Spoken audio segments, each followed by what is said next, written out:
Assalamualaikum warahmatullahi wabarakatuh. Saya Reza Dwi Maulida dengan NIM 222141062. Di sini saya akan menjelaskan kaidah 1 sampai 5. Yang pertama yaitu ada kaidah al-umuru bimaqasidiha yang berarti segala perbuatan tergantung pada niat.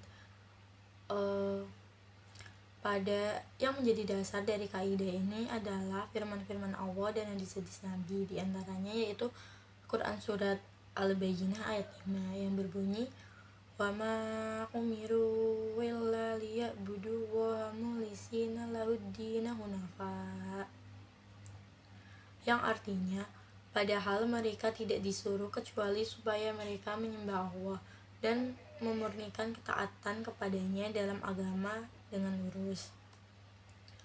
Pada kaidah ini, apabila dalam suatu akad terjadi suatu perbedaan antara niat atau maksud si pembuat dengan lafaz yang diucapkannya, maka yang harus dianggap sebagai suatu akad adalah niat atau maksudnya, selama yang demikian itu masih dapat diketahui.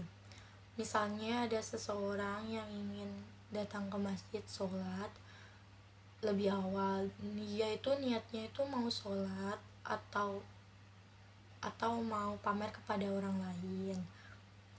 Atau jika ada dua orang yang mengadakan satu akad dengan lafaz memberi barang dengan syarat adanya pembayaran harga barang itu, maka akad ini dipandang sebagai akad jual beli karena akad inilah yang ditujuki oleh maksud dan makna daripada si pembuat akad, bukan akad pemberian sebagaimana yang dikehendaki oleh lafaz. Kemudian ada kaidah kedua yang berbunyi al-yaqinu la yuzalu bisak, yang artinya keyakinan itu tidak dapat dihilangkan dengan keraguan. Kaidah ini disusun berdasarkan hadis Nabi, yaitu Ida wajada hadukum fi batnihi syai'an fa ashkala alaihi akharaja minhu syai'un amla fala yarujanna minal masjidil hatta yasma'a sautan aw yajidariha, yang artinya apabila seorang dari kamu mendapatkan sesuatu di dalam perutnya, kemudian sanksi apakah telah keluar sesuatu dari perutnya ataukah belum, maka janganlah keluar dari masjid sehingga mendengar suara atau mendapatkan bau atau memperoleh bukti tentang telah batalnya wudu.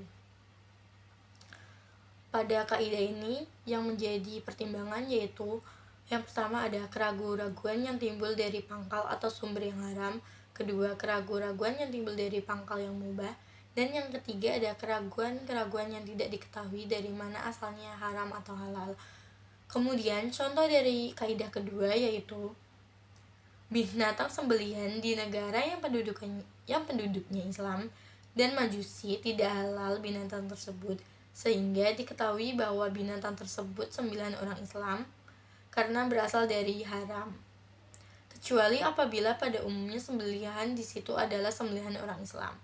Yang kemudian ada contoh yang kedua, ada yang orang yang mendapatkan air telah berubah. Perubahan itu ada dua kemungkinan, karena najis atau karena lamanya diam. Maka boleh bersuci dengan air tersebut berdasarkan anggapan bahwa air itu asalnya suci. Yang kemudian ada kaidah ketiga yang berbunyi al-masyaqqatu tajlibu at-taisiru, yang artinya kesulitan itu mendatangkan kemudahan. Dasar kaidah ini adalah firman Allah ayat surat Al-Baqarah ayat 185 yang berbunyi yuridu wahu bikumul yusra wala yuridu bikumul usra, yang artinya Allah menghendaki kemudahan bagimu dan Allah tidak menghendak kesukaran bagimu. Pada contoh kaidah ini yaitu orang dalam keadaan biasa atau lapang, sholatnya harus dalam waktu dan dengan menetapi semua syarat dan rukunnya. Yaitu kemudian ada kaidah keempat yang bunyinya ad-dararu yuzalu, yaitu kemudaratan itu harus dihilangkan. Arti dari kaidah ini menunjukkan bahwa kemudaratan itu telah terjadi dan akan terjadi. apabila demikian halnya wajib untuk dihalangkan. Dasar dari kaidah ini ialah firman Allah dan hadis Nabi yang berbunyi wala tufsidu fil ard, dan janganlah kamu sekalian membuat kerusakan di bumi. Kemudian innallaha la yuhibbul mufsidin, sesungguhnya Allah tidak suka kepada orang-orang yang membuat kerusakan. Kemudian ada sabda Nabi la darara wala dirara, yang artinya tidak boleh membuat kemudaratan pada diri sendiri dan membuat kemudaratan pada orang lain. Contoh pada kaidah ini yaitu larangan menimbun barang-barang kebutuhan pokok masyarakat karena perbuatan tersebut dapat menimbulkan kemudaratan bagi rakyat.